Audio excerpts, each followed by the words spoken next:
বন্ধুরা দেখো, ছোট ছোট ভোলা মাছ নিয়ে এসেছি। ভোলা মাছগুলো রং দেওয়া না, লবণ দেওয়া না, সাদা ভোলা মাছ। তো এইটা আমি কলা পাতায় পাতুরি করবো। তো কী করে করছি দেখাচ্ছি। বন্ধুরা দেখো, আমি পোস্ত বেটে নিয়েছি আর এখানে কাঁচা লঙ্কা শস্য বেটে নিয়েছি। এবার আমি এই তেল আর এই যে মাছটা নিয়েছি, ধুয়ে নিয়েছি। এবার এটা নুন হলুদ মাখাবো।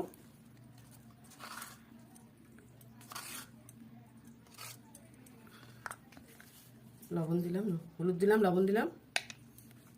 এবার পোস্ত বাটাটা দেবো, কাঁচা লঙ্কা শস্য বাটাটা দেবো, আর দেবো তেল। এটাকে ভালো করে মাখাবো।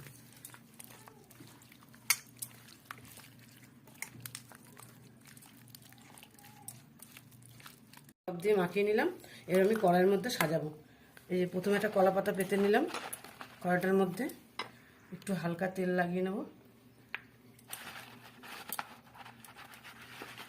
এবার এক এক করে মাছগুলো দেবো।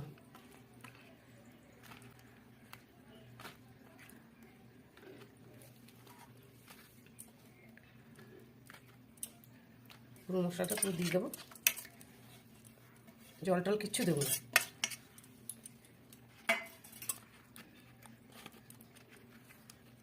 এরকম করে এবার আমি এটাকে ঢাকা দিয়ে সঙ্গে আর একটা কলা পাতা দিয়ে এইটা দিয়ে ঢাকা দিয়ে আমি এবার গ্যাসে কম আঁচে বসিয়ে দেবো। বন্ধুরা 8 ঘন্টা হয়ে গেছে। এবার আমি খুলে দেখছি। দেখো তোমরা পাতাটা কেমন হয়ে গেছে। পুরো হয়ে গেছে একদম। দেখো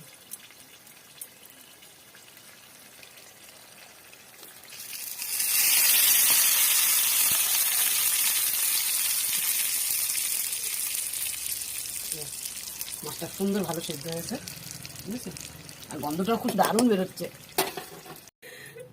বন্ধুরা জিভে জল চলে এসছে। আমি আগে খেয়ে নি কটা। দেখো বন্ধুরা, এরকম গরম ভাতের সঙ্গে নিয়ে এরকম করে কাইটাকে মাখিয়ে, কি গরম।